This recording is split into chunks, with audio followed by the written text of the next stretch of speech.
for John Wick. Exactly what they're excited for. I think Sauce might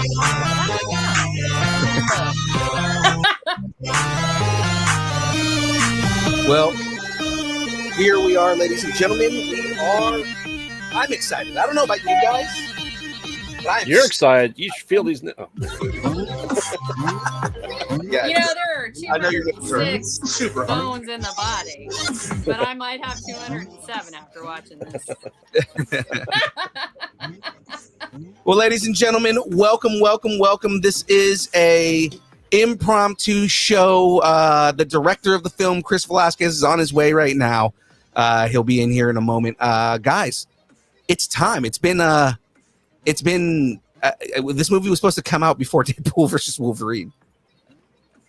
And there were some issues, some technical difficulties and whatnot, as far as some of the scenes and the rendering of the scenes and everything like that.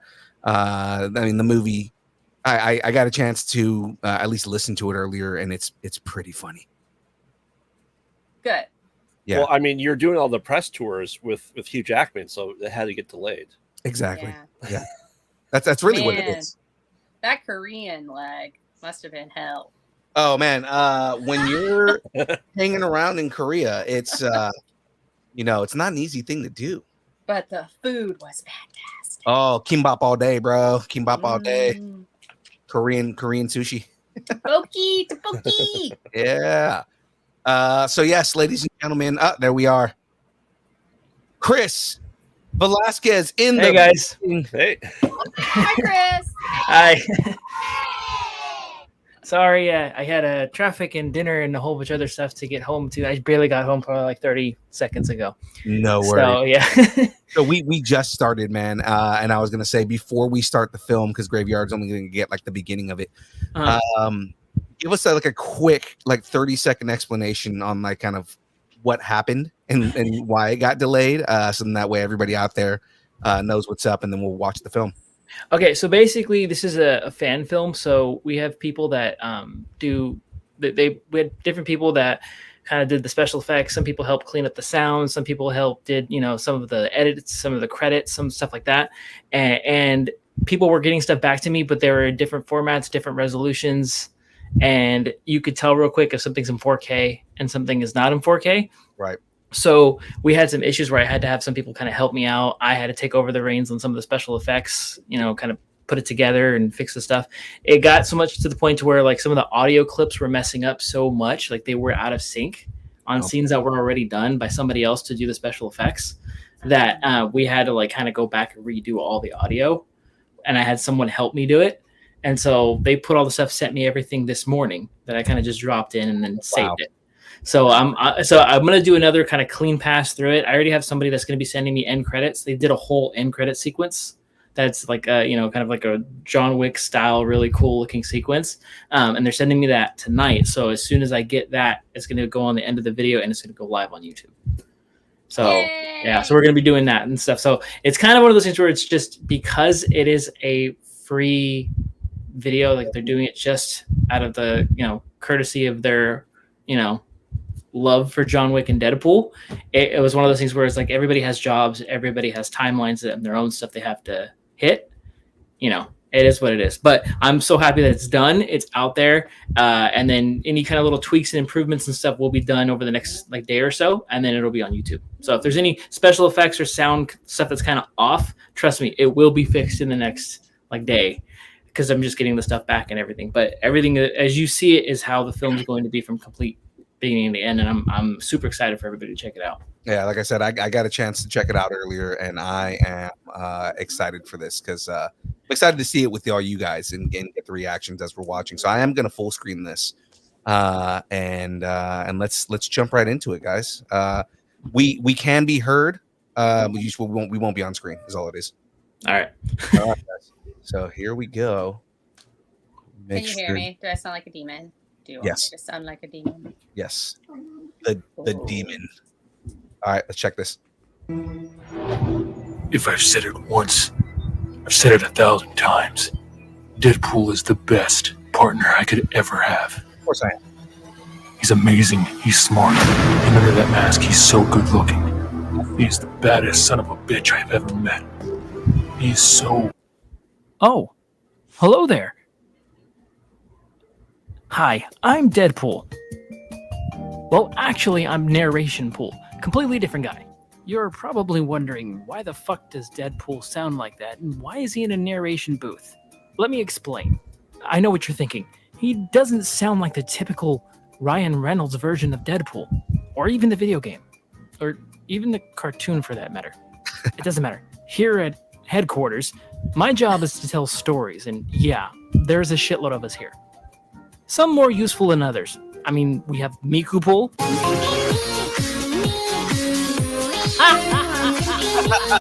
Headpool. That guy is a complete asshole. Say that to my face, bitch. We also have Cosplay Pool. He doesn't really get out much. You're doing great, buddy. His costume sucks ass. I mean, look at the face. It's all fucked up. I mean, more so than what it is underneath the mask. We also have Cowboy Pool. And Wolverine Pool. Not really a people person. But no, today we're going to be talking about a different Deadpool. This Deadpool is one who happened to get drunk, spill some alcohol on his teleporter, which, by the way, is this thing. Yep. See, this little contraption of assery helps us teleport from one place to another or travel in time. But this Deadpool decided to get drunk, spill alcohol on it, and hop universes instead. Problem is, I can't now get drunk. If you're like me, you know that Deadpool's hopping universes is some bad shit all around. And trust me, I love the music. When there's no Kevin Feige to stop Deadpool from being Deadpool in this universe, shit gets a little out of hand. My job is to tell you guys a story, and that's what I'm going to do today. But not just any story. We're going to talk about this: Deadpool versus John Wick. This is Deadpool. He likes unicorns, killing bad guys, talking shit, and is your favorite merc with a mouth. And this is John Wick. He likes killing people in clubs, killing people in general, and dogs. Don't fuck with his dogs. Baba Yaga. It's like the United States with its boats. You don't fuck with them, because then shit happens. Which leads us to our story, where Deadpool landed in the one universe he couldn't possibly fuck up, but somehow managed to. John Wick. Anyways, our story begins just like any other movie in the John Wick universe, with a fantastic cut to New York City.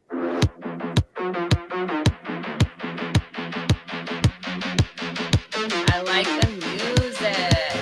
Yeah, it's so good. This is actually custom made for this movie. Oh, that's amazing. Yeah. We have some. Oh my god, first time. Who's that guy? Oh my god, second filling. Third and fourth filling. All right, guys, I gotta jump. I'll watch this. All right, man. We'll be on YouTube tonight, brother. All right, cool. Bye.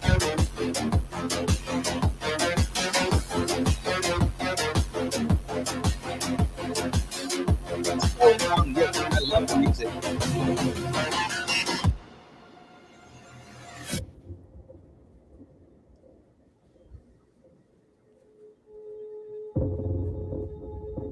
Oh, this is pure Baba Yaga, right? He was. Yeah. Oh wait, no, he was still.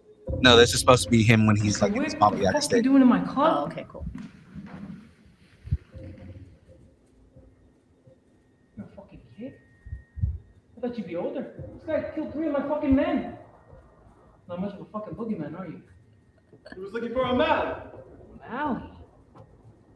I haven't heard that name in a long time. See, I'm supposed to torture you and chop you up into little tiny pieces. But I'm not in the fucking mood today. Besides, I don't think you're gonna find the target.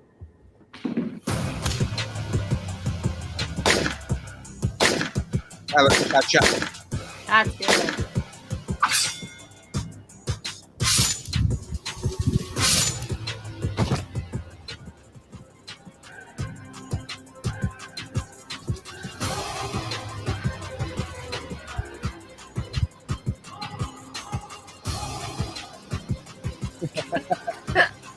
I love this.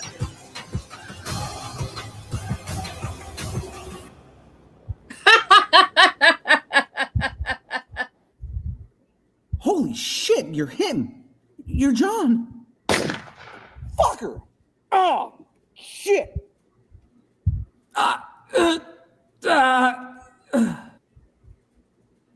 Nah, I'm just fucking with you. Why the fuck did you shoot me? Keanu, I'm a huge fan of your work.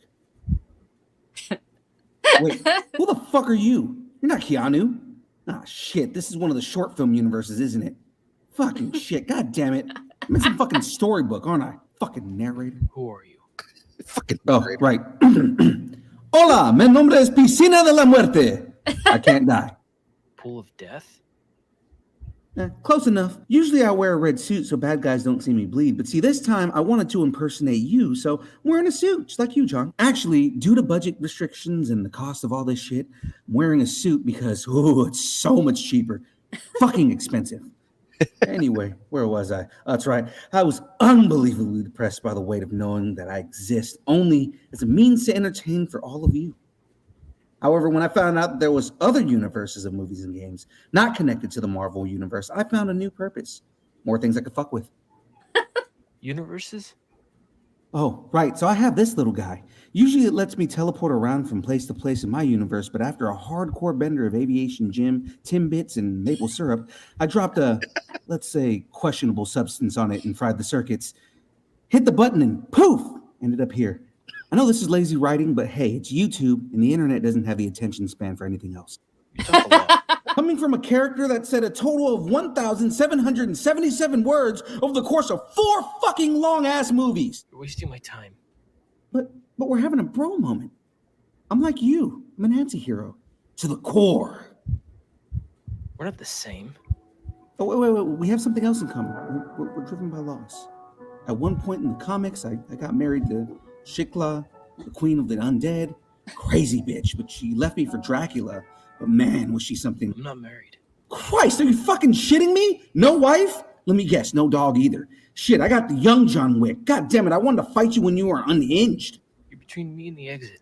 If you don't move, I'm gonna kill you now. Did you not hear? Regeneration? You know what, fine. This short is called Deadpool versus John Wick. Might as well not disappoint the 200 people who are going to see this on YouTube.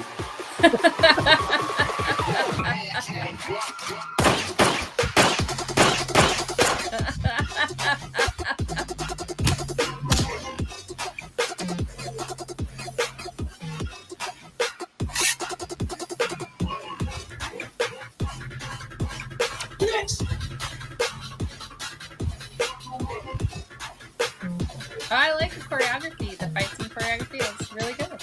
Yeah.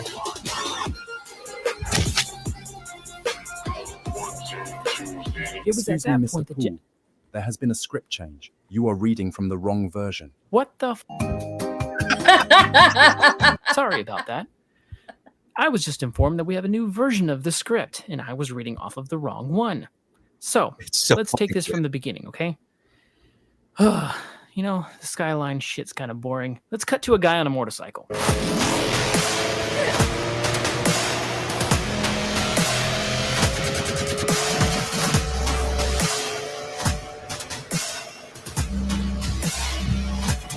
I was just informed we don't have the budget for this. Cut back to a skyline.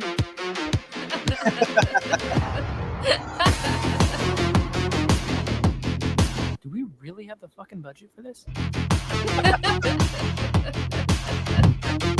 Wow. Who the fuck is this? This seems really repetitive, just in a different location. Let me skim through this for a second. Hold on. I've been in your place. I know all your tricks and I know everything. No ID, no money. Wow.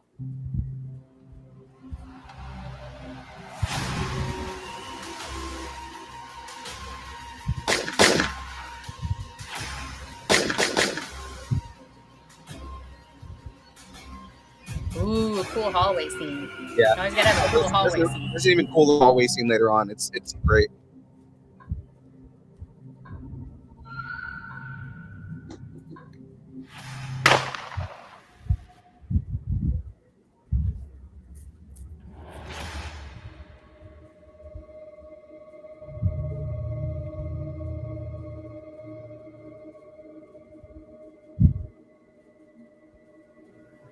Holy shit, you're him.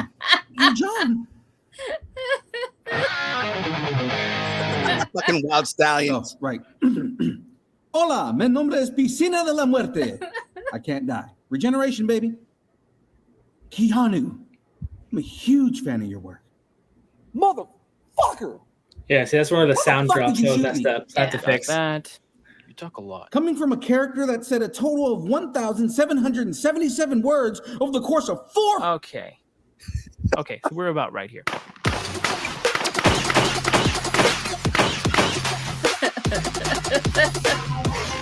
feel like this is just repeating. Oh, daddy. Okay, I think we. Hold on.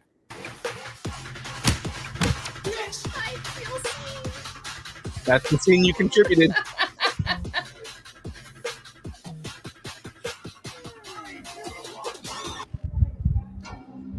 It was at this point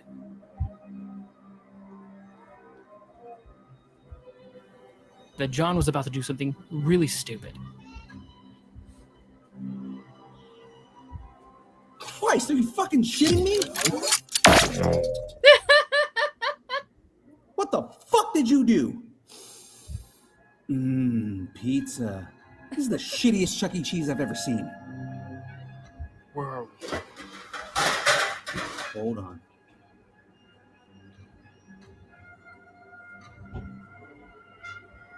I love this scene. No. It's a very Deadpool scene.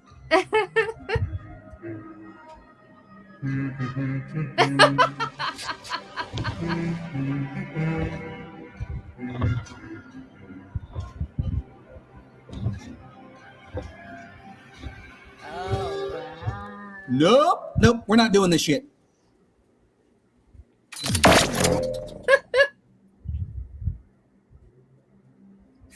The tick grab. Is this Dayman?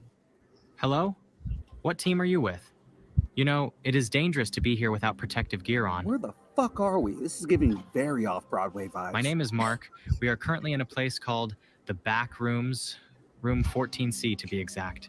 Where is your... Hang on, Banana Man. Are we still fighting, or has this weird portal... What the fuck? What the shit is that?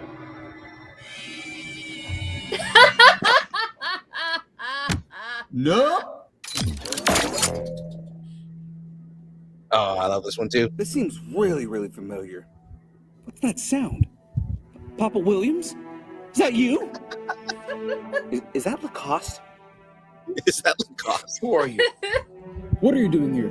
How'd you get in the temple? You're not a Jedi. Oh, thank God we're in the prequels. Not that new bullshit they made. Fuck. Oh my God! Holy shit, you shot him! Oh, right. Lightsabers can't block slugs. And before any of you bitch in the comment section, Mandalorians used to do this shit all the time. Look it up. It's in the fucking lore. You can't just be going to every fucking universe you go to and shoot everyone you see. This is not a fucking toy. I need to get back to my universe.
Hey, you were in this one.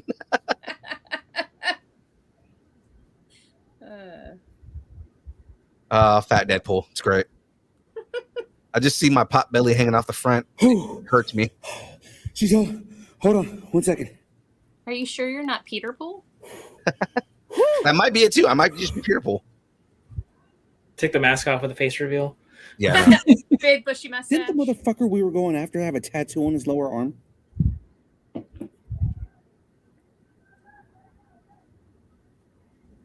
Fucking Mexican Peter Parker. What the fuck? Shut up. Who hired you? Who hired you? Tobias. No, your boss hired me. I had to kill 200 motherfuckers just to get inside this That building. sounds like a trap. I thought that was just a regular Monday. They played us both. Look, I thought it was a regular Monday. Really? That easy? Shit, I should have started with that. we're gonna need a lot of guns. Oh, I've got that for you. I know where we can get all of this shit. I love this scene too.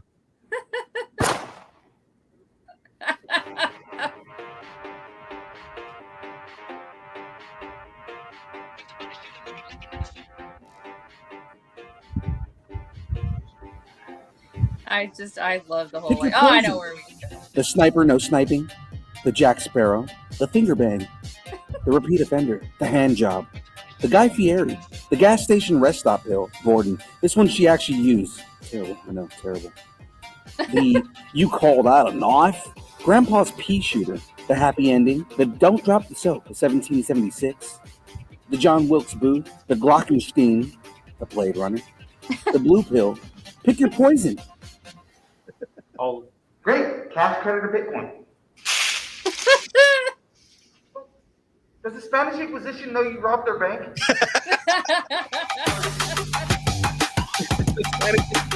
You robbed it.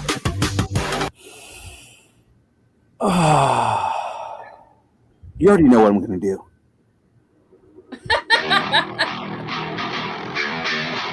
Oh, you hear that? It's the Doom music. Means a lot of people are going to die. Don't blink. Oh shit! Oh, God damn it. You okay? No. Oh, God, he's dead. Can we get a replacement? So sorry about this. Fuck. Didn't this happen in Spaceballs? Where's Rick Moranis when you need him? Well, can't have you all missing the fun while we wait for another camera guy to show up, so... fuck, that hurts. Ah, God damn it. All right, we all strapped in? All comfy? Hope no one has motion sickness, because we're about to go cray-cray. Butterfly in the sky, I can go twice as high.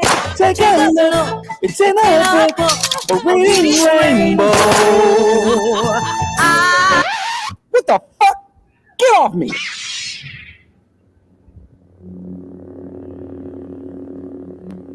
Where do you think you're going?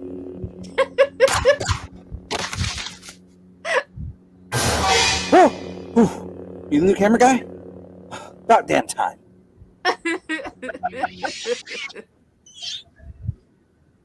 Don't Where the fuck did they come from?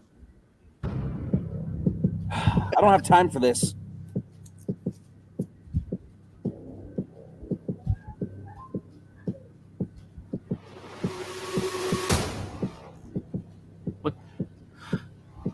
Finally, I can get out of this narration crap hole I'm in.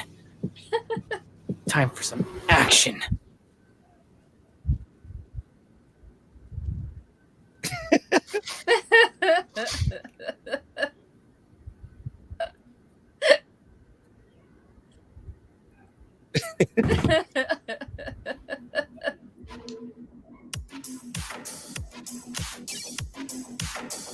Tagging. I love Swerve on this. This wasn't the scene we discussed, and I love it so much more. Oh yeah. Yeah, we redid that scene just because there was a lighting issue with one of the special effects. So my daughter stepped in and we did a lot of her stuff green screen. Always wanted to love it. And shepherds we shall be, for thee, my Lord, for thee. Power hath descended forth from thy hand, that our feet may swiftly carry out thy command. So we shall flow a river forth Is to that thee, Tater and Bob? teeming with soul Yeah, it is. shall it ever be. Reedus, Flannery, and Duffy. better be making part 3 of it. Teabagging.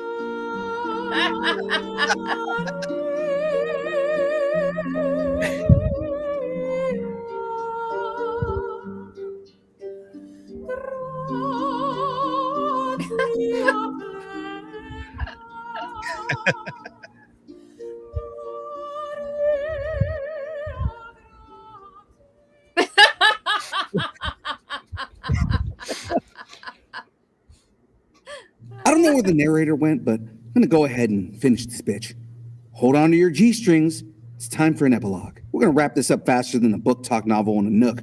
3 chilies, baby. John Wick went back to being John Wick, and eventually got married. Spoilers! Someone kills his dog. I fixed my teleporter and made it back to my universe, where I went on to become the president of an evil mouse corporation. Andrew Carnegie money. Tobias is still dead. No resurrections there. With everything done and no one forgotten, everyone lived moderately okay with whatever situation they were in. Except me. I'm Mark Cuban rich now.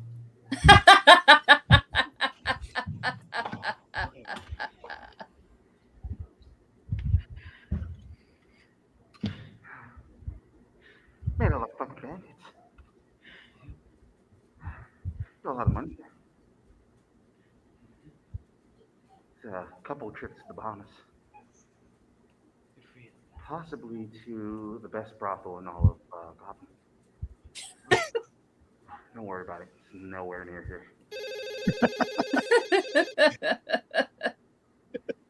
Well, yeah. Okay, bye. Who's that? Kane. Is Kane your girlfriend? No, it's some blind guy. Blind guy? Yeah, long story. Well, can he? What is he? A fighter? Or is he? Yeah, he's swords or something. Can he beat anybody? It's pretty good. Yeah. Hold on 1 second here. Hey Matt.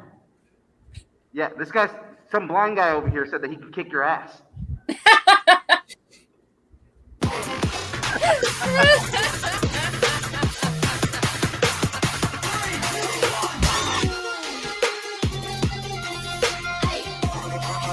So worth the wait. Yes.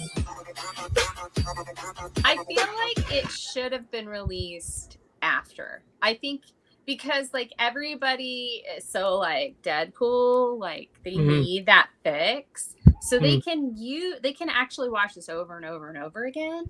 Right. Until they can go back to the theater and watch. What's the other one?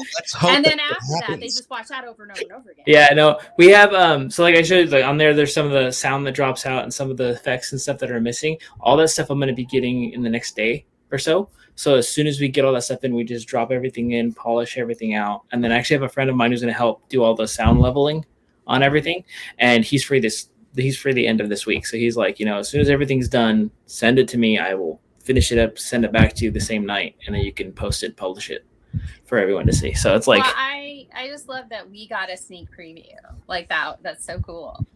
I appreciate you guys screening it and everybody checking it out and stuff like that. I hope everybody likes it. It's one of those things where it's like, it's just, this shows you what you can do with, if you have friends and everybody that likes the same thing and they get together and you guys have resources, everybody pulls together their stuff. You don't need like $1 million money to just tell a story. Right. You know what I mean? This is an example of just people just grabbing a camera, grabbing what they have available to them and making something. Like all the Deadpool costumes you see in there, as far as the ones that were like the narrator, the cowboy, Miku Pool, also that I made all those costumes at home from scraps and stuff that I had at home. So it's kind of one of those things where you just kind of, you can make it, I hope it inspires someone to be like, hey, I want to make a fan film of my favorite superhero. You know what I mean? Like just something that they can put out and put online for people to see and to check out and tell their own stories. Cause there's a whole bunch of stories that like, I want to see a story. Like I loved Deadpool and Wolverine. Yes. And I wanted to see one where I want to see it. And I know it's not going to happen, but I want to see one where Deadpool, like if he was to do universe hopping, goes into more stuff that's not Marvel. You know what I mean? Definitely. Like kind of goes into like a wider range of like he acknowledges the real world a little more and kind of going into video games and different things. But like I was like, okay, that's never going to happen because Disney doesn't own the rights to like Minecraft or Five Nights at Freddy's or anything. So I'm like, okay, let's try and do this to kind of get an idea of it.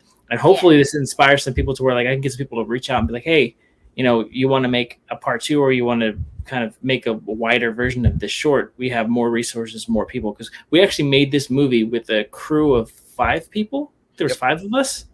And normally when you make short films at this scale, you normally have like 20 people. Mm-hmm. So everybody was pulling double duty. Everybody was kind of doing what they could. Yeah. And it's kind of crazy that, you know, we were able to accomplish that much with as little crew as possible. And then the funeral expenses for the one that died. So, yeah, you know, all that stuff. So yeah. Rest in peace, uncredited cameraman. That actually was something my brother came up with that idea. He was like, we should have something where you do Hardcore Henry, like a tribute to Hardcore Henry. And I was like, I like that movie. Like, I don't know how we're gonna do it. He's like, yeah, just, you know, kill the camera guy, Spaceball style, and then, you know, just put the camera in his chest and have him be like a first person and just kind of going and killing people. And I'm like, you know, that's a lot easier said than done. He's like, right. Well, he's like, it doesn't need to be perfect. We can try it. And I'm like, okay, well, we'll try it. So it goes. I thought it was great. And I love Hardcore Harry. Because he made me watch it. He was like, you'll love this. And he made me watch it. And I was like, I was like, by the end of it, I was like, I am exhausted. And I think I have taken every single drop of adrenaline out of my body. Because you're just kind of like the whole time. So I'm looking at the chat right now. I love that Matt Aguilar from comicbook.com just said it's an A+. Oh, sweet. Yeah. Ernie Chavez saying Deadpool was awesome. Yes, guys, I played Deadpool in this, so I'm very excited that you guys enjoyed that. James is saying, I like that you put Philippe in a suit. Surprised he didn't use his wedding suit. Well, it's because my wedding suit is blue, so that wouldn't have worked for the shots that we were trying to get.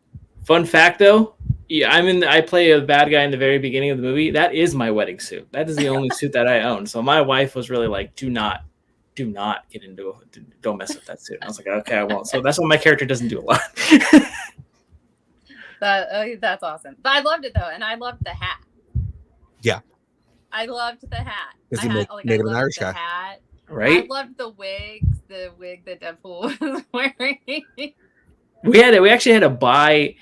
I had a wig. And it just was not working out. It was like way too curly. And so like I went out and the only wigs I could find were the long ones. So we actually had to cut it to make it the length of John Wick's hair. Oh, and it was one of those things where I was like, man, when it's not Halloween time, you can't find a lot of stuff. Right. Unless you're like willing to pay money. And I'm like, some of that stuff's expensive. You're like, okay, I'm gonna just wait. So word of advice, anybody making fan films, either make it after Halloween when you stock up on their clearance stuff, or make it around Halloween when you can have access to everything. Right, or like go to weird garage sales and then just make sure that you just like really like bug bomb the hell out of the wig before you put it on. Sorry. James said the ADR was good. Could have seen more humor with the voiceover work. I liked it. Hey, the ADR, as far as what you guys did, was amazing. And we have actually some versions of some sounds and some lines that were kind of changed and altered because of the whole issue that we had with some of the audio. So that is actually one of the things that we might go back and kind of like fix a line and kind of change it a little bit. And I know that, I don't know if you noticed, but there is a couple scenes that are the audio kind of the way you sounds different from the regular ADR. Right. And that's simply because we forgot to ADR those lines. I was wondering, I was like, well, I can record them. I have a whole studio. Yeah. Well, it was one of the things we're so worried about trying to get the visual effects and trying to get the edit down that it's one of those things where like now we can kind of go back and like, okay, this is the lines that if you want to add them to it and kind of record them. Mm-hmm. Right. And so, and if you want to, you can record. You have the whole movie, so if you want to go through it as a reference, you can re-record some lines or anything you want to improve on. You can do all of them if you want to. It's up to you. And then send it to me, and then I'll drop it in prior to dropping it online. Because it'd be easier to just drop in your line where it's supposed to go than it is to kind of like edit a scene around a line. Right. Yeah. Which is really hard with Deadpool. With Deadpool, you don't see his mouth, so when you're doing lines and stuff, it's kind of hard to keep in mind, like, okay, he's doing this gesture, but we're doing the audio, the ADR later. Yeah. We have to make it work. So if you want to go back and record some lines and even add filler, like when you're watching it, be like, it's really funny if I add this little line in here so it matches a little more of the movements. Right. By all means, as long as it doesn't change any of the other actors' lines or stuff like that, you know. If anything, if I were to add anything, it'd mostly just be like, again, more ad libs and kind of just kind of like little dumb jokes that are in there. You know, there's probably one or two scenes where it's like, oh, you know what, this joke would be funny in this context. So yeah. Let me know. I definitely like. I love the picture, like when they're crossing universes and the Lego one. Yeah, that's my favorite. That was I do love that, and but that's kind of like silent. Yeah, it's the reason that one is silent is because of the fact that was one of the ones we had a lot of issues with some of the special effects that were kind of meshing together because we had one person doing the portals and we had another person doing some of the backgrounds. And when they were not their same resolution, you can tell a real, like it was a contrast, a real big difference. Right. And it became an issue with some of the shots. So one of the things was like, our priority was, okay, let's get a song. And ironically enough, the song that we chose it before I went to go see Deadpool and Wolverine. So I chose that song and we actually started editing those shots once we finished filming in June. And we had that scene pretty much locked in because that's when they started putting the special effects and started trying to fix some stuff. And the only thing we added later was the Fox one where the background where he's like looking around at the Fox thing. That was the only thing we added later. Everything else we had it pretty much done. And then I go see John Wick and Deadpool, and that's the song they use in his montage. When he's hopping universe looking for Wolverine. And I'm like, man, okay, we're on the right path if we're picking the same music. Yeah. I'm like, that was like the theme of like, I wanted something that was like iconic that everybody could recognize. And then the scene would go across. And one of the things we were talking about, we're like, okay, the easiest way to shoot this is to have them go from one side of the screen to the other. Yeah. Because we're doing a low budget shoot. Like if we had more people, if we had I had reached out to cosplayers and I had reached out to people from all these different things. And it was either radio silence or it was either the scheduling conflict. So there's some people that were like, yeah, we really want to help out, but we can't this weekend. We can do it this weekend, but then I can't that weekend. So it was kind of one of those things where if we had more resources, I would have loved to have been able to do like we did with the Five Nights at Freddy's scene where we just kind of went into that universe and hopped like that. And kind of did like a kind of a running gag with it. But maybe if we do a part 2, if we end up doing this, because if we have John Wick versus someone or Deadpool versus someone else, we could have literally more resources to do that kind of thing where we can do a fight through universes, which is what I want to do. I want to do a fight where he literally punches him through a portal, ends up somewhere else, jumps through there, fights a little more, punches him through another portal. That's kind of the fight I want to do. But it was just like with people resources, it was really, really hard. So we had to keep it simple just to be able to tell a story. Yeah, and I really honestly didn't mind it. It gave me like a Doctor Strange mom vibe. And so yeah, I loved that. I was like, oh wow, yeah, this is totally like multiverse madness. I loved it. It gave that kind of Easter egg within an Easter egg kind of thing. So yeah. Which I mean, that Deadpool is famous for anyway. So very on brand. I see a comment right there that says next film get the Fresno pools. I reached out to them. Yeah. At the very, very beginning. And I don't think I ever got a response, like at all. I was just like, okay, well maybe they don't know who I am. That's fine. And then I kind of sent like some of the different, films, different things or whatever, and I never got like a response or anything. So I was kind of like, okay, when it came to Deadpool, I was like, if we're going to do, because I wanted to do like a Deadpool core. And I was like, you know what? The best way of doing this is to kind of introduce them as like just like random ones that wouldn't be in the Deadpool core, ones that were like either rejects or just they wouldn't be in Deadpool versus Wolverine because either they're not good enough or they have another jobs or they're somewhere else. So we settled on the only ones that are actually in the Deadpool movie are the cowboy and the head pool. That's it. Mm-hmm. The other ones are just kind of like random. Like they have a cosplay pool who just basically is a guy cosplaying as Deadpool. He doesn't even have any powers. He doesn't do anything. And then we have Miku pool, who's an anime. And I've seen some Miku pools at Comic-Cons kind of dressing up and stuff, but it was never the level of what we did with our costume. With our costume, my daughter was like, if we're going to make this, I want to make an accurate Miku pool. So we actually took concept art from Lady Deadpool, regular Deadpool and Hatsune and we smashed them all together. And we made custom concept, and then we put the costume together, and we made it as detailed as possible because she's going to wear it to school for Halloween. She's like, I want this to be like my costume contest. I was like, all right, let's do this, make it screen accurate. So we did as best as we could. So yeah, we were trying our best to make, you know, some make do with, you know, what we had and stuff. But I want to reach out to more people if there's other Deadpools out there that would be willing to help out with future projects. Caca, Deadpools, caca. Right? Well, if you ever decide to do anything with Wonder Woman, boy, do I have costumes. Hey, the next one we do, I mean, we could have him hop into DC universes, which actually would kind of be funny. Yeah, I mean, I made a Batman joke at the end of the movie where I was like, I'm going to go to the best brothel in all of Gotham City. What the fuck is that? Don't worry about it. It's way too far away from here. Right? That and you have we had the Batarang in the movie. Yeah, we did have Batarang. Yeah, so he knows what those universes are. We just never addressed it in the movie. We kind of left that little Easter egg thing. We're like, okay, if we were going to do this later, we can make it to where Deadpool is causing some serious problems in other places. Bad that I can play it down on his Green Lantern. I love that.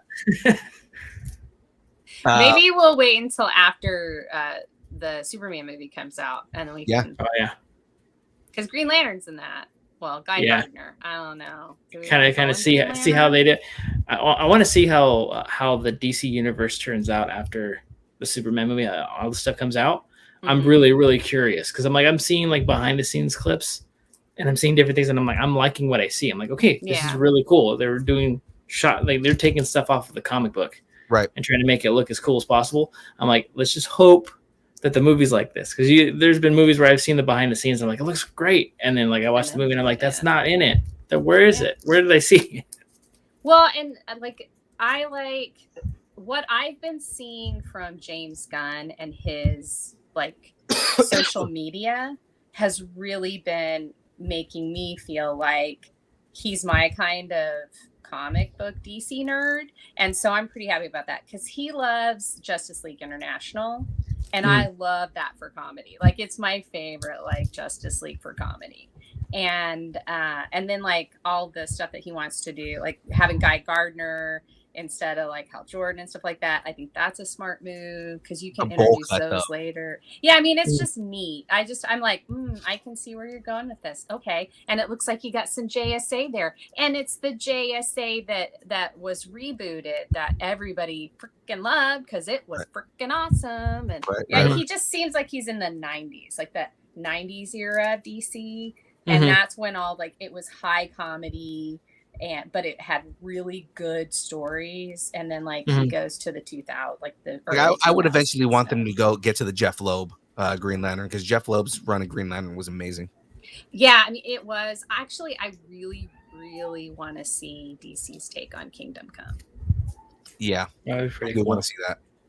Have you guys seen the animated film, the one that just had one that came out not that long ago, where it kind of like resets everything? At the end, I forget what the name of it is. My son was watching random like cartoons, and he had watched that one. And what is it called? Crisis or whatever. The one that just Infinite Earth. Yeah, and it's like the ending of it. They all get sent to this new world, or they're basically like getting rebooted at the end, right? That's one of the runs from the 80s where that's exactly what they did is they consolidated all the universes. I think the next one. Do you want me to tell you the behind the scenes story? Because I totally know it. Yeah. I'm just kidding. No.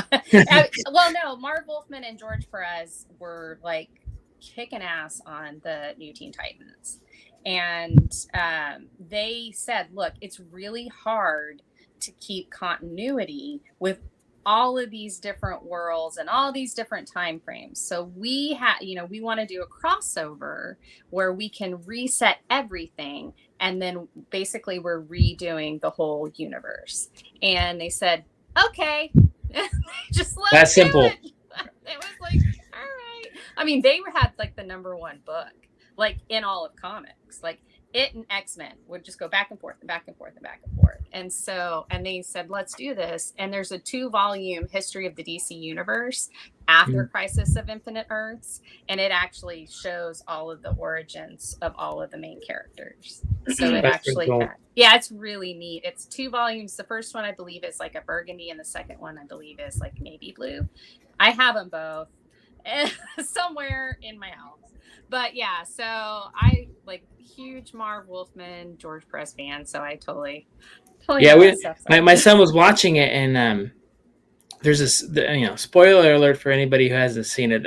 Kind of there's a scene where they wipe out universes. The universes are dying off, and one of them that dies off is the Teen Titans universe, but it's not the Teen Titans Go. It's the other one, the one that I grew up watching, and I was like, what the hell's going on? Like I was out of context walking into the room. Yeah. And then I kind of looked back on it and I was like, man, oh, there goes my childhood. I was like, kind of like they were like resetting and rebooting stuff. And then I kind of was thinking about it and I was like, this is kind of a cool time for this to happen, because if they're making, from what I heard James Gunn saying, that he wants to have TV, cartoon, and live action movies across the board be in the same universe, that makes sense, because it would be same actors. Like, so yeah. If they play it in, if they first play it in animated, they'll play it in live action and stuff. So that's kind of. I'm very curious to see if they do a Teen Titans movie that way. Yeah. Well, so there was a rumor that they were going to do a Titans. So, but James said that they were, but it's going to be a while. Yeah. So another fun fact: Nightwing was supposed to die in Crisis on Infinite Earths, but they at the last minute said no, because they said, "Oh no, well, like all the female comic book fans will literally string us up." Yeah. So they decided not to, and that's why they killed Supergirl instead. Oh, that's crazy. Yeah, no, I was like watching it and I was thinking about it, and then me and a couple of friends had been talking because when we made this Deadpool film, fan films have kind of been like my thing just for fun to do in my spare time over the years, and mainly it's the reason I do them is because A, they're usually about something that I really love, and B, they're a good way to make connections with people you've never worked with before, to kind of test yourself when you're making films and stuff. You can test new gear, test new equipment, test new different styles of making films. If you're making a fan film, it's easier for you to make a mistake. Or, for example, like in this instance, putting a film out that not all the special effects are done or not all the sound is done yet. It's not like I'm making something from scratch that I'm trying to sell to someone. It is completely just a fan film for YouTube for people to enjoy. Right. So there's a little more leeway on the special effects and on the error if you make an error, because it's basically, this is the first time that I ever outsourced to other people some of the projects and some of the special effects. So there was it was like a learning curve. So when I work on like a professional short or professional stuff that's like of my own stuff, I know where the kink in the chain was for me to fix it and stuff. That way I'm not doing that on something that really has money riding on it, or people, people's careers riding on it. And one of the things that the reason I'm bringing this up is one of the things that me and my friends were talking about for the longest time is we wanted to do a live action anime. But the way we wanted to go about doing it, and I literally wrote this down in high school, but I had never was able to do it until very, very recently. I had someone reach out to me that has the costumes to do this. But have you guys ever heard of an anime called Fooly Cooly? Yes. I Okay. have. So picture the first episode of Fooly Cooly, completely live action. But when the people talk, it's the live action anime, the actor that did the dub, their voice is coming out of the person's mouth. Oh, that'd be cool. So it's like done shot for shot live action, and it's synced up to the sound from the dub anime. That would be sick. Right? That's cool. And we were talking about this and we're like, okay, we should do something like that. We should find an anime that we love and then try and do a live action version of it. And even if it's a few scenes or just one episode, and do this. And then as that conversation went on, my friend was like, what if they did that with Teen Titans? And I'm like, what do you mean? He's like, well, yeah. He goes, what if we were able to get young actors who look exactly like Raven, Beast Boy, then you got Tara Strong and all of them to voice the actors in the movie. So when they open their mouth, you hear the cartoon characters. Oh, but when you're looking at them, you see people. It gives, and it was one of those things where I was like, it's kind of a weird concept, but in some mediums, like taking a fan film and making a short or giving a proof of concept like this could work, that could work really, really well. And so one of the things we're talking about is my friend's like, we should do a live action Teen Titans. And I'm like, I want to do an episode of Teen Titans. I just don't know which episode and from what type of Teen Titans, but I want to do one to where I want it to look like it just was like someone, like a bad guy got a ray gun and just bam, made everything 3D instead of being a cartoon.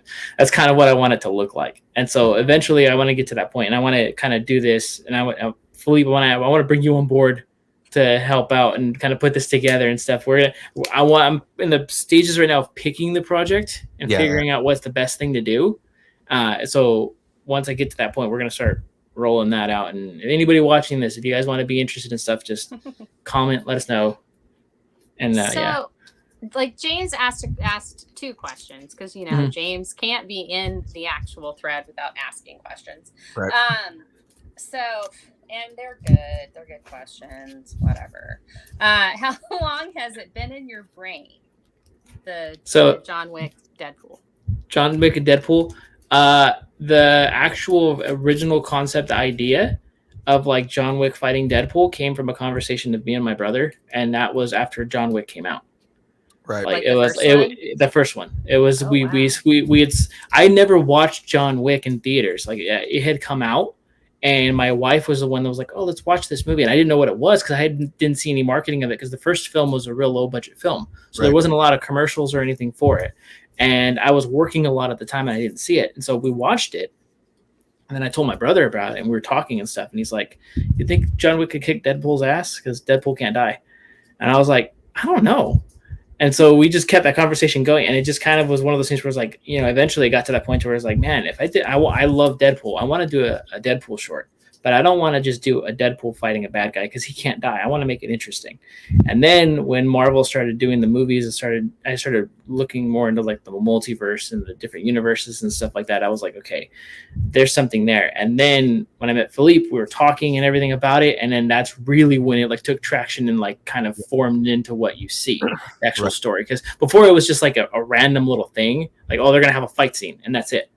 But then it was like I started seeing things online of like, like there's one that's a superhero beatdown where you take 2 different characters and they just fight to the death. Right. Yeah. And I didn't want it to be 2 characters just fighting to the death because then everybody on YouTube is doing that. I wanted to be a story that you can actually watch from beginning to end.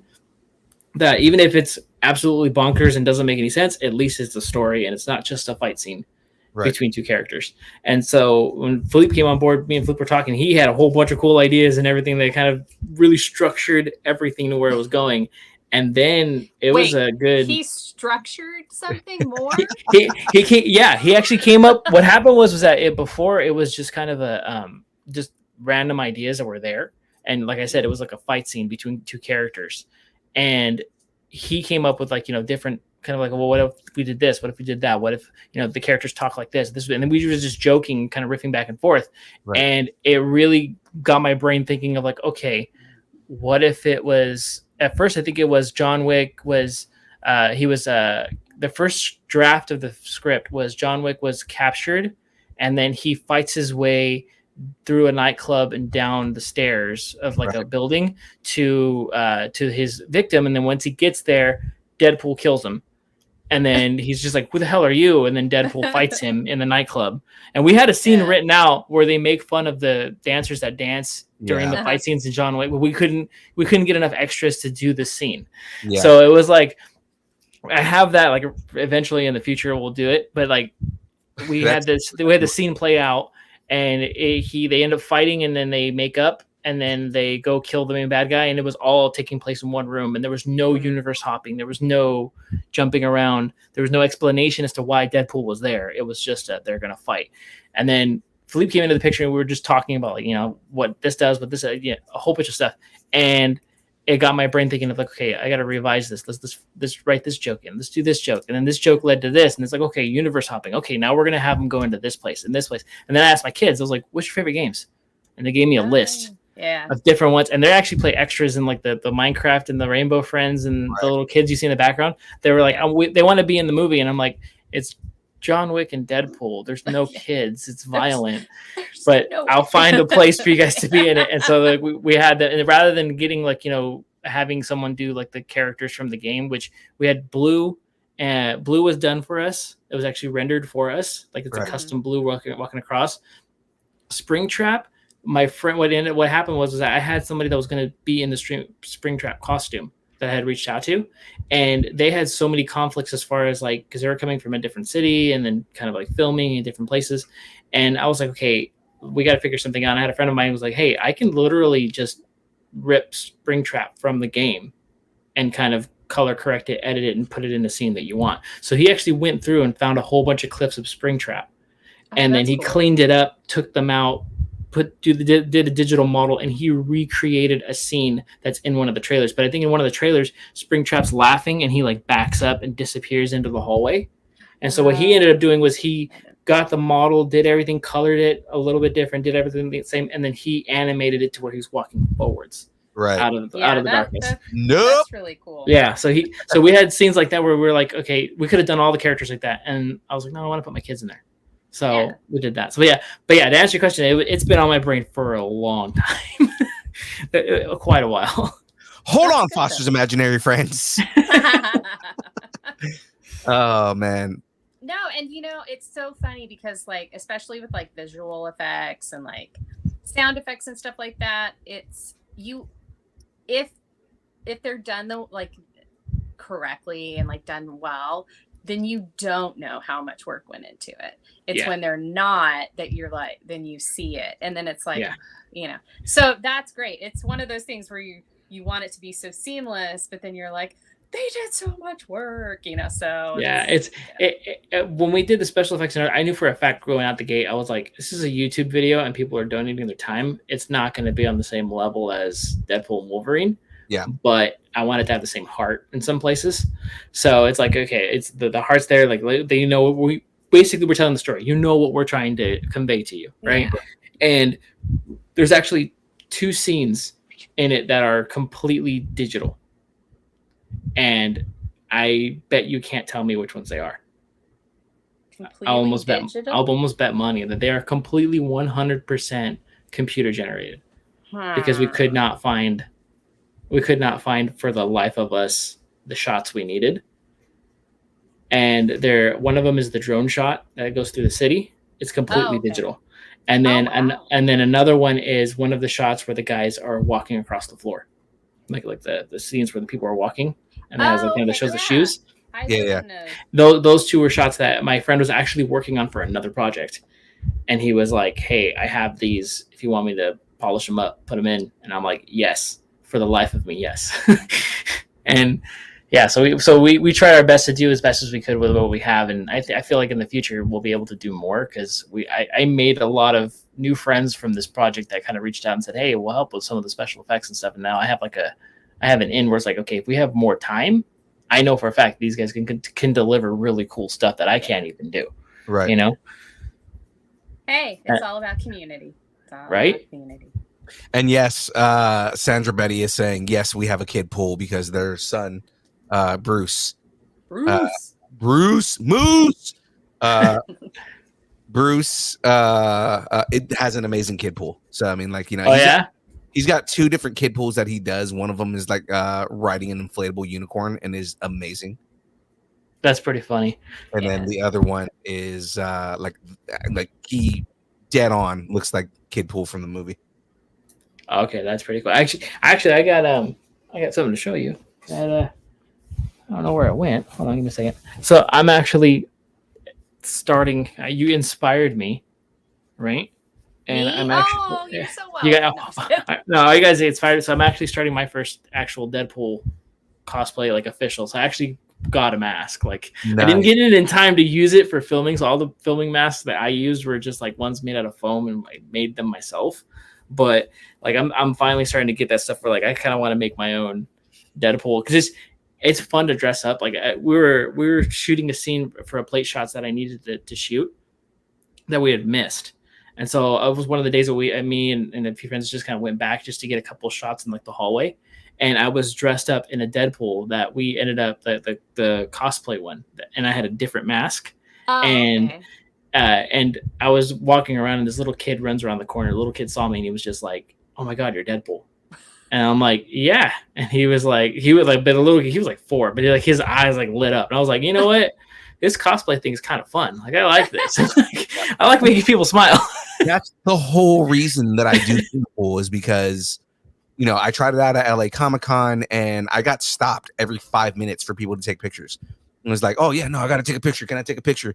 You know, and then as I add more things to the costume, like now one of my favorite things to do, I walk around with one of those like the little pole horses, but it's a unicorn. It's a unicorn, right? And I walk around with that, and then whenever people go, oh, can I get a picture, I have them hold the unicorn, and most people are just like, oh my god, this is amazing. You know, and it makes me feel so good when people we got the baby hand. We do. It makes me feel so good when people stop me to take pictures, and you know, kids have conversations with me and stuff like that. Like I'm always in character when I'm in the costume, like 100% in character all the time. So, you know, I remember LA Comic-Con the second year that we went, somebody stopped me and was like, dude, can you call my friend and tell him he stinks? Right? And I was like, wait, what? And he goes, yeah, like he doesn't bathe and he smells like ass. I think it'd be funny for Deadpool to call him and tell him that he smells. Right? Oh, bad. So he calls his friend, and I go, Steve, yeah. Apparently you smell like ass. Take a fucking shower, man. You know, I was like, you know, and he's just laughing the whole time. The guy on the phone. He's just like, I was like, apparently you smell like fucking rotting balls. You just need to scrub it up just a little bit. You'll feel a little bit better, you know. And the kid is just laughing, right? Or the amount of times I get stopped because it's like I'm walking around as a unicorn, and people are like, oh my god, I need a hug. I need a hug, and I'm like, all right, let's go. Let's get the hugs. That's really cool. The amount of times at SAC Anime that dudes want to take pictures and they ask me, and I'm like, yeah, fuck it, let's do it. The amount of times that dudes want to take a picture of them grabbing my ass, and you going, yeah, and I'm just like, that's fine, that's whatever, right? I don't have any ass, but I mean, if that's what you want to do, do it. Right? Oh man, no, James has it. You're no longer a unipool, you're approachable pool. Well, there you go. Sandra said Phil is an attention whore. You know, it's funny, my wife said that too. Attention whore pool. Yeah, I know, right? When am I going to sign up for the Council of Wades? I see that as a comment on there. Yeah. Oh yeah. You gotta see their application process. Okay. It's actually really funny. They hand drew all the Deadpool stuff on there and whatnot. You know, and it's like, you know, what version of Deadpool are you? And you know, like it asks a bunch of questions. It's actually really, really creative. DeLong Family Cosplay, man, and Sandra Betty, Jeff, who's the DeLong Fam Cosplay, they are stupid talented. I'm so glad you didn't just stop. Yeah. They're stupid. I can say Jeff is stupid, but then I'm gonna follow that up with talented. Jeff is a very talented dude, man. His son, basically, whenever his son wants to cosplay something, he makes a costume for him. He has a full-size, full-on BMO. Okay, that's cool. Yeah. Wow. And at the last con we did, they did a modification of it, and they did B-Modoc. And it's BMO as MODOK. Okay, that's really cool. It's so cool, man. Yeah, and Jeff said it can be both. It can be both. But like, you know, he's been helping Graveyard. He's been doing like helping Graveyard with like special effects and stuff. So like, you know, but like practical effects. So like he you know, Graveyard does horror films. Yeah. So he just sent him a like a blood spurt on from the neck. Right. And it's like, yeah, the stuff that Jeff comes up with. You and the freaking like, oh hey, let's thumbs up. Sorry. It just came up. It came up and I was like, yeah, we when it comes to like cosplay and stuff like that, most of the stuff before now kind of started getting it. We would make films and we would put stuff out. And so like I would make my kids wanted a costume, we'd make it, and then we like try to figure out how to do it. Like we have ones like I don't know if you guys can see this, but we have Wizardmon. Yeah. Oh wow. So we have we made full on Wizardmon. We have all different Digimon.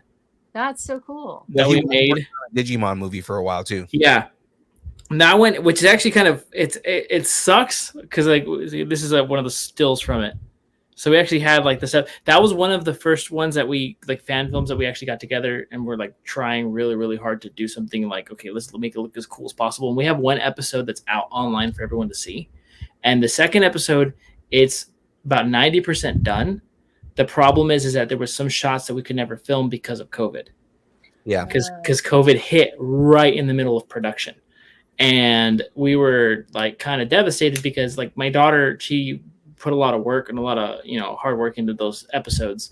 And we were going to go back to reshoot some stuff and kind of get some stuff that we hadn't finished yet. And then COVID hit and we couldn't, and her cousins and friends were going to be in it and they couldn't get everybody together and different things.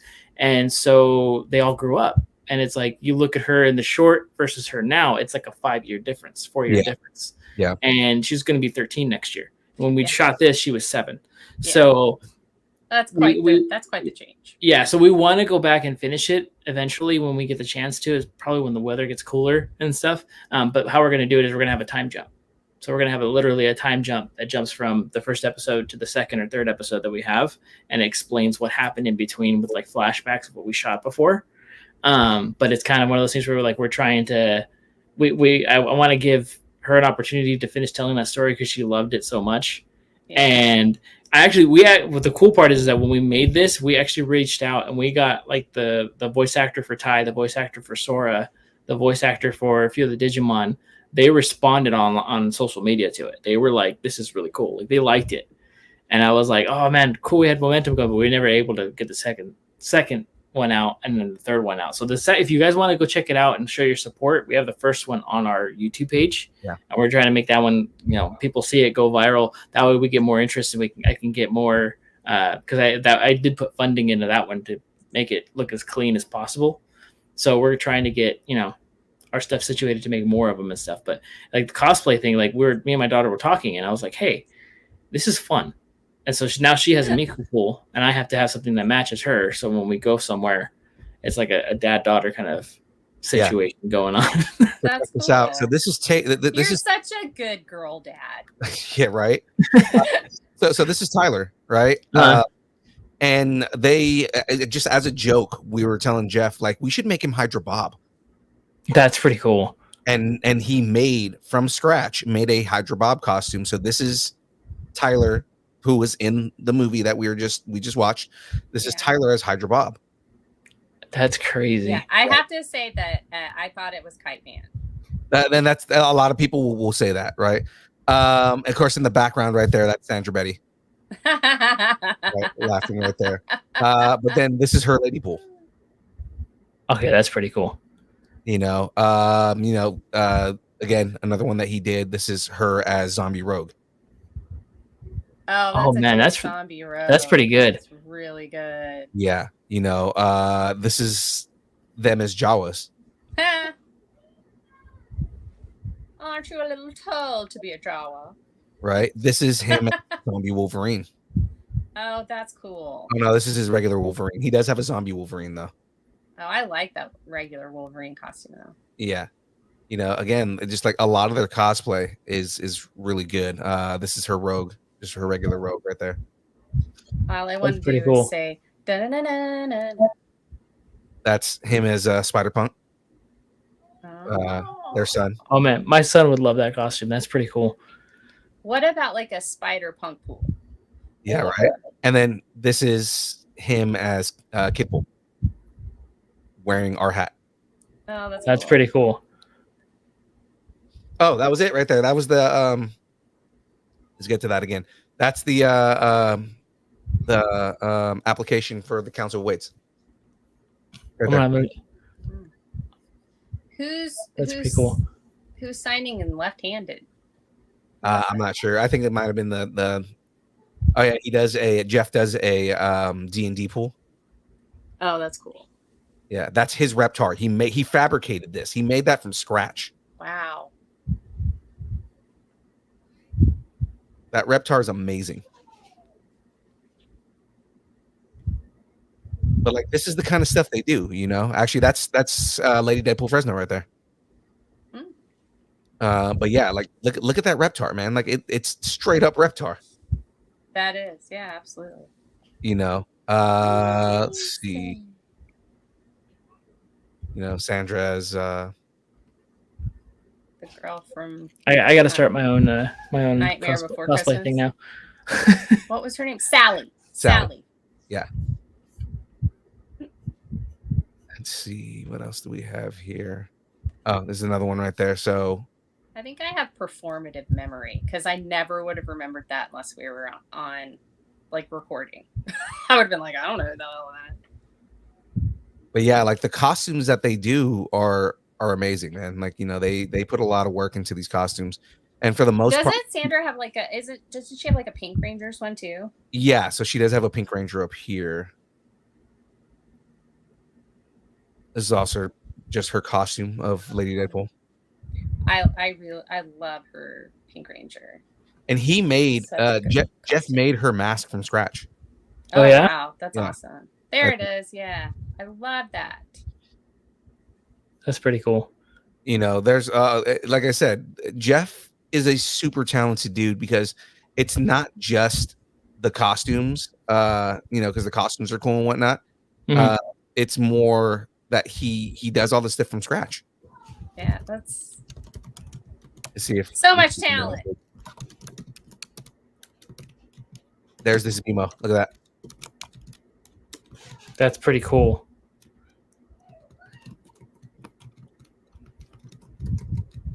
He's doing the dance, and then of course Jeff is Finn,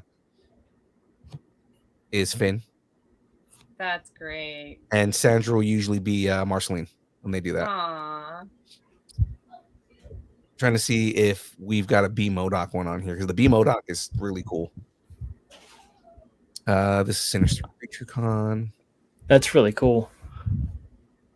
Yeah, I want to start doing stuff and taking my kids because my daughter loves dressing up, and she has really cool costumes. She has like Animal Crossing costumes. She has a Five Nights at Freddy's, which is actually we have it on our TikTok. But for Halloween last year, she was Blue from Rainbow Friends and Freddy mixed into one character.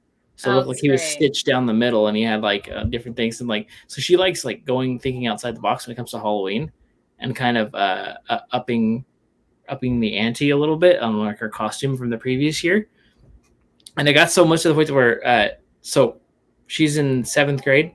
From kindergarten to about 6th grade, she won every single Halloween contest at school. Because she was like, I want to do these, and she did all these. And then by the 6th grade, she was like, I'm tired. I want to give someone else a chance. But she was like, I'm gonna think outside the box. I want to do something crazy. So she did something crazy with the Five Nights at Freddy's costume. And the only reason she didn't win was because the teachers didn't know who she was. They were like, what is this? But all of her friends knew who she was. So she's like, I won anyways because my friends liked it. And so this year she's doing Miku Pool. And then for next year, she's going to, that's pretty cool. That's B Modoc right there. Oh, that's awesome. And then he built a Jake the dog, but Deadpool's inside of him. That's pretty cool. Right. But then That's see, awesome. so that's his B Modoc. That's awesome. Yeah. No, but like my daughter next year she's gonna be La Muerte from Book of Life. Oh yeah. Wow. And she was actually that costume kindergarten. So in kindergarten, she wore the costume, she had the hat, she had the candles, she had her face paint and stuff. And she won, and she was like, oh, this is fun. 8th grade, she's like, I want to go full on prosthetics. I want to make it look as if it was like ripping out of a movie. And I'm like, right. 8th grade, might as well go hard. I'm like, okay, that's your last year at school before you go to high school. She I'm like, trained okay. you to just like, do all of this. Right. Yeah. So she's like, I want to get the chance to take her to like cons and stuff and have her dress however she wants and dress up with her and stuff. And then my son, he actually has his first cosplay that appears in this movie. And it's when he's on the stage standing there is like the little character from Friday Night Pumpkin. He dresses up as the boyfriend, and he has a full boyfriend cosplay. We made the shirt for him. He has the blue hair, the hat, the microphone, everything. And he was like, I want to be this in the film. I was like, okay. I was like, well, let's do this. So now he has a Minecraft full set of armor that he wears, and a Steve kind of shirt and pants, and then he has a grab pack from Poppy Playtime. But the only reason we weren't able to shoot the grab pack is because it has green on it and blue on it, and we weren't able to get clean green screen. So we were just like, okay, we're not gonna shoot it. But he's like, he has it built as a prop, and he like runs around the house with it, and it like picks stuff up. And he's like, it was a pain in the ass to make a grab pack real. Like that was like one of the hardest things to make like ever. Like I spent 3 weeks trying to research it, and no one had ever made one. And so we made one for him, but it has like these little things that like shoot out, and it has magnets, so he can pick up anything that's metal.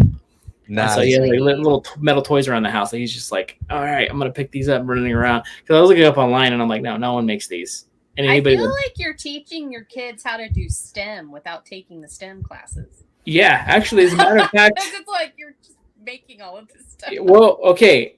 When I was younger, we didn't have STEM where I live. We didn't have STEM classes growing up, but my STEM classes were like me and my dad getting together and figuring out how to build something for a project. So like my dad taught me how to make a submarine out of a 2-liter bottle and a little fan, like to make it pressurized, and we can make it work for a school project. But then I started realizing how different things work. And then when I got into film, I was like, okay, you have to make things that work enough on camera that can, you can obviously make some things different and, whatever, add special effects to it. But if you want to do practical effects, you have to make it work in camera as much as possible. Oh, and so when my kids came along, especially after my son is one of those things where it's like, Dad, I want this. And I'm like, okay, we'll go, you save up your money, you can go buy one. And he's like, but I want this. And he shows me something and it doesn't exist. And I'm like, all right. I'm like, how do you explain to a 4-year-old that this doesn't exist? Let's try and make it. And so we try and he has, I'm actually in his room right now. I'm going to show you something cool that he has. Hold on. Give me a second. I got to show this to you. Yeah. Because this shows you what my son kind of like what he does. So hold on. In the meantime, we're going to piss off both of our wives. We have Luigi's ghost pack. Oh, nice. Right. So he has this awesome. That he runs around the house and he does all that. That's one thing. Look at his towel. Yeah. And then we have an actual working flood. Oh gosh. So this actually works and sprays actual water, and then there's an attachment that makes it a jetpack. That's crazy. Yeah, so we have stuff like that. And then he has if I was to go around the house, he has like a whole bunch of things from Poppy's Playtime, from he has we have crowns and different outfits and different things from like Rainbow Friends, and it's like Roblox, all that stuff like that. And it's like he sees something and he's like, last summer he was like, Dad, I love Mario Sunshine. He was obsessed with it. He's like, I want the jetpack, I want the pack. And I'm like, doesn't exist, buddy. And he's like, let's make it. And I'm like, okay. So we actually figured out how to engineer this to where it actually hooks up to a water hose, and he has free reign of actually spraying it full force like it does in the game.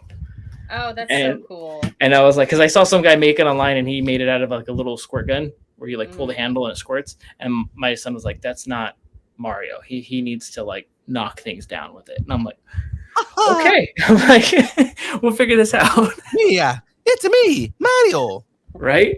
It's me, exhausted Mario, because I have to build it. I'm so tired. Wow.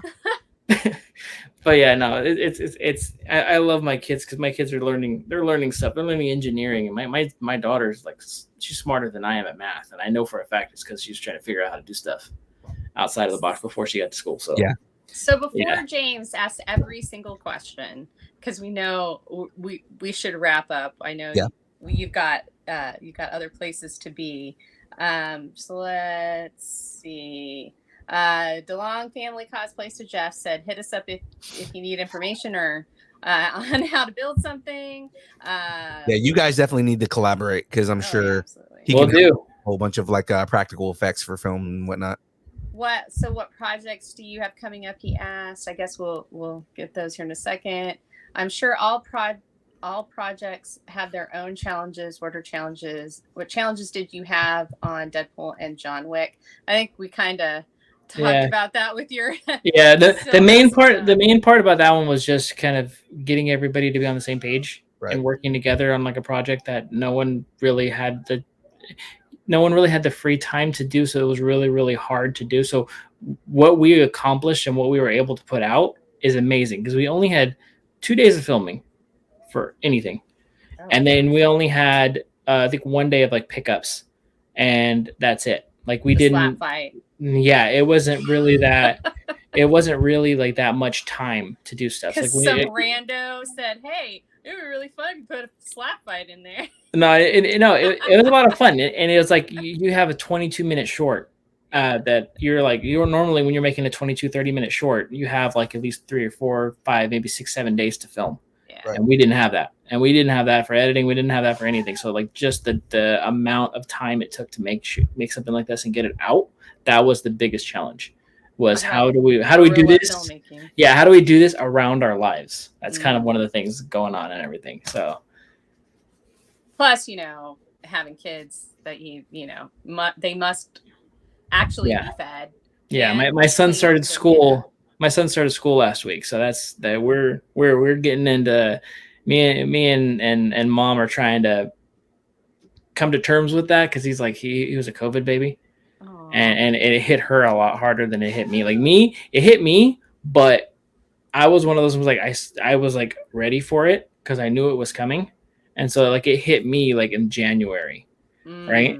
And I kind of got over it, but it hit her hard, like his first day, second day, and stuff like that. And then because I see her, that's how I was like, so it's kind of those things where like we're trying to adjust and get things going, but then you have work, you have film, you have different things going on. So you're like, okay, I have to make sure family stuff's taken care of and work stuff's taken care of, and then I can focus on the fan film. So it's hard. It's all priorities. Yeah, they're only young ones, so you want to definitely take the time. So, but yeah, it's so great that you've been able to integrate different parts of your life into your basically what you felt was a hobby, but could become something much, much more. Your film. So yeah, it's great. So yeah, it's awesome. So where can everyone find you? What are your upcoming projects? What are your pluggables, man? What do you have right now? So you can find us on TikTok, Violet Films, and then you can also find us on YouTube. Same thing, Violet Films. It's VIOLETTEFILMS. We're based here in Merced, California, Central California, and we have a few cool things coming out. We have Marceline and Sakura are coming out the beginning of next year. We're finishing those ones up currently at the moment and getting all that stuff situated. And then we have a surprise short that's going to be coming out in the next few months that I'm not really going to divulge much about it, but we've been working on it for a very long time. And I'm very, very excited. It's an original concept. So it's something that we're going to be putting out for the world to see, to check out, gets kind of surprised by it. And then the goal is to kind of ship it around and get it made into a feature. So we're doing that stuff. We are actually currently starting the process of going into pre-production later in the year for La Catrina, which is what I talked about in the last time I was with you guys, the horror film. So we're starting to kind of get the ball rolling on that one as far as like getting the script finalized and all this stuff. And then we also have a film called Bishop that I worked on in 2019. Was going to put it out. COVID happened. Streaming services, a few streaming services that I reached out to were giving me the runaround because of things. I don't know if it was because of COVID or what, but everybody was panicking. This was around the time where Amazon was accepting random films to put on, and then all of a sudden they stopped, and they weren't accepting random short films to be put on their platform anymore. You had to be through a studio or have an agent or different things. So long story short, we're going to be putting the film on YouTube in October for everyone to check out. And that one it stars Brendan Meha from Power Rangers Dino Charge. Oh, so gosh. Yeah, so it has A-list actors in it, and it's my first directing like step in like doing like my own thing as far as like a medium of like a 45-minute to an hour film. So it's not to start calling you Mr. Violetta. Right. So it's not like a full feature. It's like the step right below it. But we have that coming out pretty soon. And so I think you guys are fans of Dino Charge, and you know who Brendan May is. He's the main character. He plays Bishop in the film. And it's like kind of like a suspense thriller, whodunit kind of, murder film. So that's coming out in October for everyone to check out. Nice.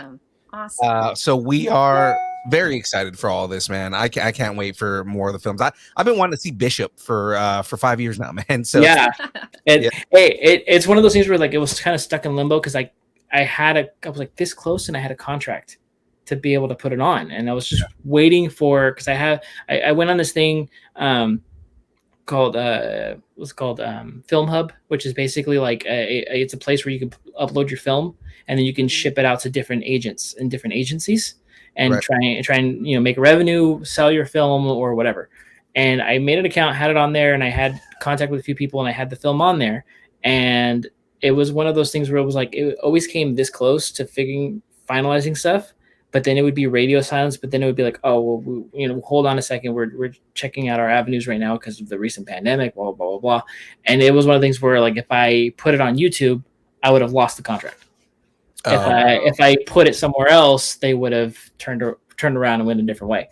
And and I wanted to get it to where most people could see it, and I wanted to get it to where, because there was a lot of people that worked on it, and so like this year was finally the year where I finally found a few people who know through Tubi and a couple different things that were just like, we'll be able to put it on there the beginning of next year. But you can put it on YouTube, or you can send it to festivals in the meantime so people get to see it. And the more word of mouth you get, we can put it on the platform and get better responses and stuff for it. And I'm like, okay, cool. So that's the idea is we were going to edit it, make sure everything's nice and clean as possible, for everyone, which it looks amazing already. And then we're going to be putting it up in October for everyone to see it. That's awesome. So yeah, that's going to be, I'm excited for people to see it. Because the people that got to see it at the premiere when we showed it at a festival, in 2019, the actual film that we have now is about 15 minutes longer, and it's color corrected differently. It's not black and white. When we showed it, it was black and white. This one's actually in color now, and we actually had somebody come through and help us out with all this stuff, and then we actually have more scenes that were added to it for more of the context. So we actually had gone back post-COVID with some of the actors and reshot some scenes to kind of flesh it out and make it a little more detailed and stuff, because we were looking at it, we're like, okay, let's make it as best as possible. And that was at one of the requests, actually, one of the streaming services are like, oh, it has to be 5 minutes longer to hit this criteria. So we're like, okay, cool, I will add a scene that I didn't get a chance to shoot. And we did that, and we dropped it in, and it worked fine. And so now it's just been sitting there for everyone to see. So I'm super excited. That's great. Well, that means you'll have to come back so you can talk about this when it gets closer. That sounds good. I will. But yeah, absolutely. Well, guys, it was so great. Thank you so much. Thank you guys for having me on. Absolutely, man. And as soon as it's actually up on YouTube, we're gonna be sharing this thing like crazy. So it's gonna. I may or may not have shared this stream on Reddit and the subreddit about who could Deadpool fight that's not in the MCU. No, I appreciate it, and to everybody watching, thank you guys for checking it out. Again, some of the audio, some of the music, some of the special effects and stuff will be fixed in the next day or so once I get everything in, including an end credit scene that you guys might not have seen yet. Yeah. So you guys can check that out. But thank you guys, and then it'll be on YouTube. I'm shooting for Saturday morning, the latest, but it'll be on YouTube by the end of the week, so you guys can check it out. I'll let Philippe know there will be a trailer on TikTok for everyone to go check it out. I'll put a link on the TikTok. You guys can click to go straight to the YouTube page. And then everybody share the hell out of it. Send it to as many people as you know. Send it to Curtis. Send it to everybody. Just let people know. Again, it's strictly for fun. Like my end goal would be if Ryan Reynolds saw it, and then we're just like, oh, that's cool. I'd be happy. That's enough for me. Like, okay, cool. My job's done. So let people know, share it and everything, and I really appreciate you guys checking it out. Absolutely. Well, it was fantastic. It was so fun to be here with you. It's kind of like having our own director's commentary. Yeah. Live. This is a first for me. I'll tell you that. It was good, man. So again, thanks for coming on, man. For everybody else, as always, thanks and keep nerding together, guys. We will see you tomorrow for the build, and we're gonna be having a whole Disney day. So let's have some fun, guys. We'll see everybody later. Peace.